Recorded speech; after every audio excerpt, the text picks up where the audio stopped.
Toutes et à tous, quel plaisir de se retrouver aujourd'hui ici à la Porte-Maillot à Paris pour une nouvelle édition, là, les journées francophones de radiologie 2021, de se retrouver en chair et en os. Chère Hélène Kovačič, vous êtes professeure de radiologie au CHU de Montpellier, vous êtes une spécialiste de radiologie interventionnelle, mais vous êtes surtout la nouvelle présidente, la présidente de cette édition des JFR 2021. Alors d'abord, heureuse d'être là.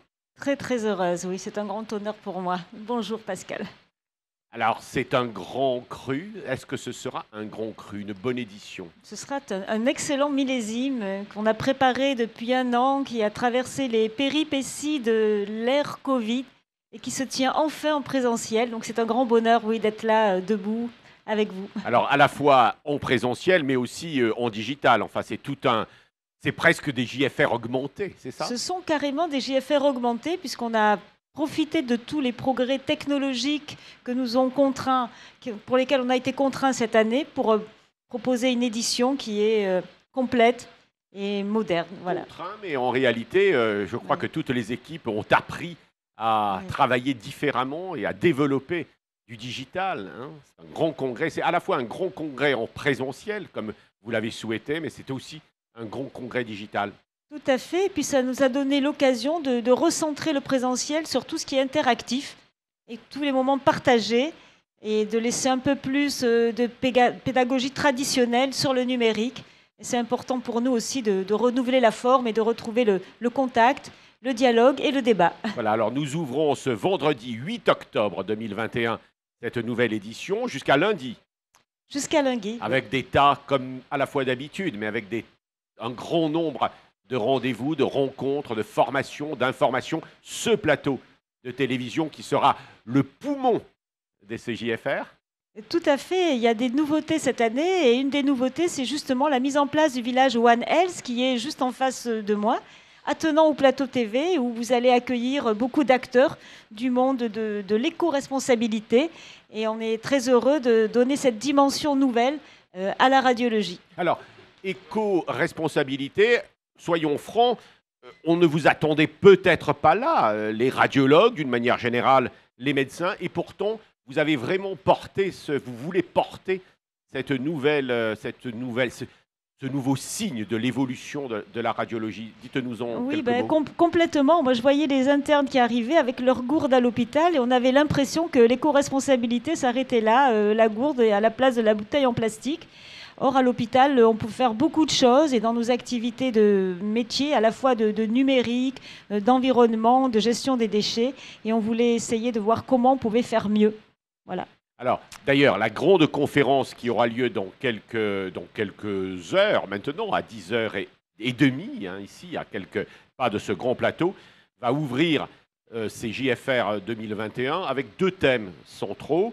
L'équité, l'accès aux soins, qui est un thème assez classique, mais en réalité tout à fait fondamental, essentiel, dirais-je. Et puis, deuxième partie avec l'éco-responsabilité. Un mot là-dessus? Complètement. Donc, la première partie, l'équité, c'est l'accès aux soins pour tous, mais c'est des mises en œuvre de nouvelles organisations, c'est des réflexions aussi avec nos tutelles qui sont importantes, tout comme l'éco-responsabilité, où on fait des nouveaux bâtiments, où on a des nouvelles filières de tri qui impliquent à la fois les radiologues, les manipulateurs, les acteurs industriels. Et c'est important qu'on débatte tous ensemble de ces nouveaux éléments, en fait.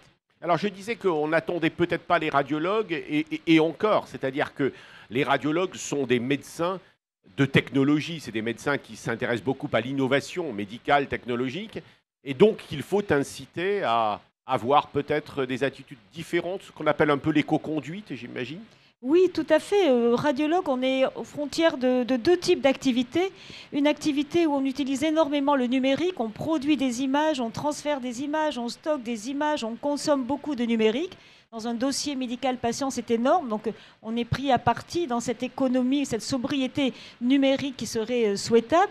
Et puis, en même temps, on est des radiologues aussi interventionnels. On utilise des produits qu'on injecte, des éléments qui sont stériles, comme dans les blocs opératoires, avec une nouvelle problématique de tous ces emballages en plastique, de tout ce qu'on jette et de tout ce qu'on trie. Donc, voilà, on est au cœur. Voilà, donc ici, le village One Health, de nombreuses conférences sur ces sujets. La grande conférence ce matin. Donnez-nous encore peut-être quelques grands repères sur les 4 jours et puis dans ce breaking news, comme l'on dit, les rendez-vous d'aujourd'hui. Voilà, donc je vais d'abord parler des rendez-vous d'aujourd'hui, parce que voilà, aujourd'hui c'est maintenant, parce que je vous attends tous très nombreux sur le village de radiologie interventionnelle dès 9h30 pour le lancement du vidéoclip que la Société française de radiologie a réalisé avec les studios Claude Lelouch, qui s'appelle Pense à l'embolisation, qui est une grande première. C'est drôle et c'est intelligent aussi, et on espère que vous apprécierez. Sur ce même village de radiologie interventionnelle vont débuter une série de sessions débat qui s'appelle Quoi de neuf docteur, où chaque spécialité d'organe va pouvoir présenter une nouveauté en termes d'indication et débattre autour de cette nouveauté. Et nous commencerons à 9h30 avec la problématique de la prise en charge multimodale du cancer du poumon. Et puis également, il y a d'autres éléments très importants. Le forum de l'intelligence artificielle qui va commencer aussi, parce que je suis radiologue interventionnel, par une session sur intelligence artificielle et radiologie interventionnelle.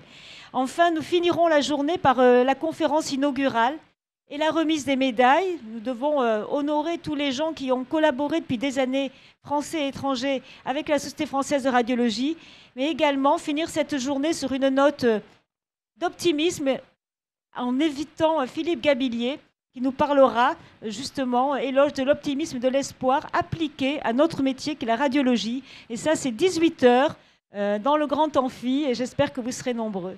Beaucoup de rendez-vous ici sur le plateau télévision aujourd'hui et pendant les 4 jours.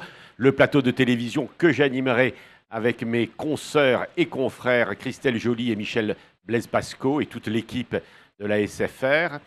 Et puis demain, je note quand même également cette conférence plénière avec une personnalité importante du monde à la fois médical et médiatique, pourrais-je dire, Jean-Claude Amezen. Dimanche, oui, nous avons comme invité Jean-Claude Amezen qui nous parlera pendant 1 heure à midi de lien entre l'individu et le monde, et que la liberté que l'autre soit sera le thème de sa conférence. Et comme tu l'as dit, Pascal, nous aurons aussi sur le village One Health, à partir de demain, des sessions qui s'appelleront les dossiers de nos écrans, qui me sont très chers, qui vont permettre de faire des débats sur le thème de la radiologie et de l'éco-responsabilité. Et ça commence demain. Voilà. Alors, j'ai été attiré également par des focus sur la trousse interventionnelle de l'astronaute. C'est pas rien, ça, pour les villages extra-orbitaires. Voilà, ça veut dire quoi? donc, pour les voyages extra-orbitaires, il va falloir, pour aller sur Mars, embarquer pas mal de choses pour soigner les astronautes si jamais ils sont malades, parce qu'on ne pourra pas les rapatrier sur Terre. Donc ce n'est pas de la science-fiction, c'est la réalité. Puisqu'il y a 1 an, Jean-François Méder, Alain Luciani ont signé un partenariat avec le CNES qui voit aujourd'hui une application pratique. C'est de lancer un challenge pour toutes nos équipes et de nos jeunes et d'imaginer la trousse qu'il faudrait embarquer sur la fusée qui partira sur Mars. Voilà. Alors j'ai noté également éco-responsabilité et produits de contraste. Comment améliorer notre empreinte environnementale. Un joli titre de conférence, c'est le cœur des femmes.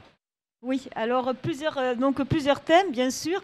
Le cœur des femmes, oui, parce que je suis aussi un peu une femme en étant présidente, et qu'il y a des nouveautés sur ça, et de s'adresser à ce genre de façon différente, c'est important. On va voir que dans le domaine de la prévention, il y a des nouveautés sur les calcifications, il y a des spécificités sur leur prise en charge.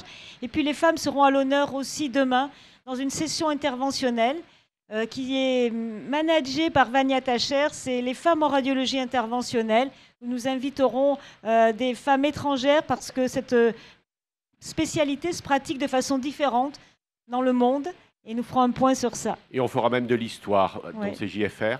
Hein. Il y aura des sessions d'histoire de la médecine.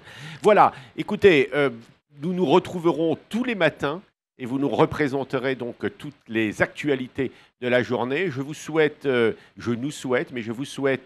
Hélène Kovačič, un très bon congrès, une très belle édition des JFR cette année, des JFR augmentés. Et vous savez que dans quelques instants, nous allons maintenant faire vraiment une première, parce que nous avons beaucoup de chance de recevoir les responsables du CEA qui vont nous parler d'une première mondiale. Cocorico, elle est française. Restez avec nous, on va en parler. Merci beaucoup.